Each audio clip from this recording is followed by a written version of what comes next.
Assalamualaikum warahmatullahi wabarakatuh. Perkenalkan, kami dari kelompok 5 ingin mempresentasikan materi akhlak tasawuf, yaitu sejarah perkembangan tasawuf dari masa ke masa.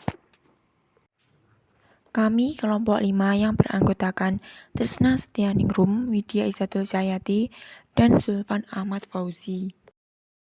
Pertama, perkembangan tasawuf pada abad pertama dan kedua Hijriah. Perkembangan tasawuf pada abad pertama dan kedua Hijriah ini dapat dibagi dalam 4 aliran, yaitu pertama aliran Madinah.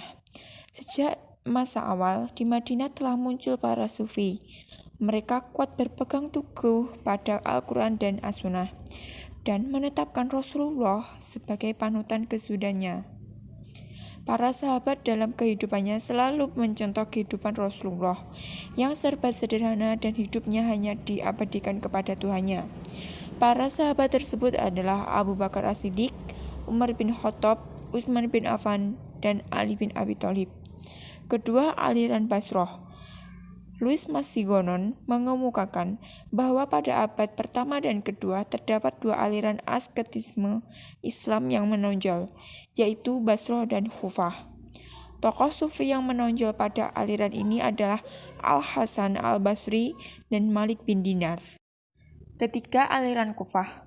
Aliran Kufah bercorak idealistis, menyukai hal-hal aneh dalam nahwu, imajinasi alam puisi, dan harfiah dalam hadis. Mereka cenderung pada aliran Syiah dan Murji'ah. Itu terjadi karena Syiah adalah aliran kalam yang pertama kali muncul di Kufah. Tokoh-tokoh pada aliran ini adalah Sufyan Ats-Tsauri dan Ar-Rabi' bin Qasim. Keempat, aliran Mesir. Tokoh sufi aliran Mesir di abad pertama Hijriah adalah Salim bin Aqtar At-Tajibi, Abdurrahman bin Hujairah, Nafi' Al-Laits bin Sa'ad, Hayya bin Syuraih, dan Abdullah bin Wahab. Ciri lain yang terdapat pada perkembangan tasawuf pada abad pertama dan kedua Hijriah adalah kemurniannya dibandingkan dengan kemurnian tasawuf pada abad sesudahnya yang sudah tercampuri ajaran filsafat beserta tradisi agama dan kepercayaan yang dianut oleh manusia sebelum Islam. B. Perkembangan tasawuf pada abad ketiga dan keempat Hijriah. Yang pertama, perkembangan tasawuf pada abad ketiga Hijriah, yakni pada abad ketiga Hijriah ini terlihat adanya peralihan konkret pada asketisme Islam. Para asketis masa itu tidak lagi dikenal dengan gelaran tersebut, tetapi lebih dikenal dengan sebutan sufi. Mereka atau para sufi lebih cenderung memperbincangkan konsep-konsep yang sebelumnya tidak dikenal. Dapat dikatakan bahwa abad ini adalah abad awal mula tersusunnya ilmu tasawuf dalam arti yang sangat luas. Bisa juga dikatakan bahwa tasawuf pada abad ini adalah tasawuf yang bertandakan timbangan syariah. Mereka menumbuhkan konsep hubungan manusia dengan Sang Pencipta, yaitu Allah Subhanahu wa Ta'ala. Tokoh-tokoh sufi yang terkenal pada perkembangan tasawuf abad ketiga Hijriah di antara lainnya Abu Sulaiman Ad-Darani, Ahmad bin Al-Hawari Ad-Damsyiki, Zu'annun Al-Misri, Abu Yazid Al-Bustami, Junaid Al-Baghdadi, dan Al-Hajjaj. Kedua, perkembangan tasawuf pada abad keempat Hijriah.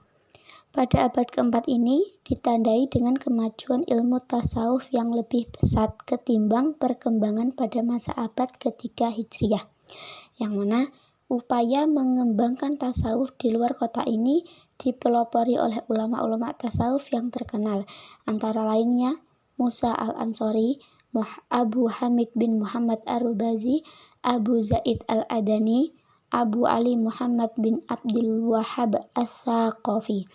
Dalam penyebaran ilmu tasawuf di berbagai negeri ini, para ulama menggunakan sistem tarekat yang bersifat teoritis serta bimbingan langsung mengenai cara pelaksanaannya, yang mana disebut suluk dalam ajaran tasawuf. C. Perkembangan tasawuf pada abad ke-5 Hijriyah. Pada abad ke-5, aliran tasawuf Sunni terus tumbuh dan berkembang. Sebaliknya, aliran tasawuf semi-filosofis mulai tenggelam dan baru muncul kembali dalam bentuk lain, yaitu juga filsuf abad ke-6 dan setelahnya. Tasawuf abad ke-5 cenderung mengadakan pembaruan, yaitu dengan mengembalikannya pada landasan Al-Quran dan As-Sunnah. Tokoh-tokoh pada abad ini adalah 1. Al-Qushayri, 2. Al-Harawi, 3. Al-Ghazali. D. Perkembangan tasawuf pada abad ke-6, ke-7, dan ke-8 Hijriah. 1. Perkembangan tasawuf pada abad ke-6 Hijriah. Perkembangan tasawuf pada abad ke-6 Hijriah. Banyak ulama tasawuf yang sangat berpengaruh dalam perkembangan tasawuf abad ini, antara lain Syihabuddin Abul Futuh Asy-Syuhrawardi.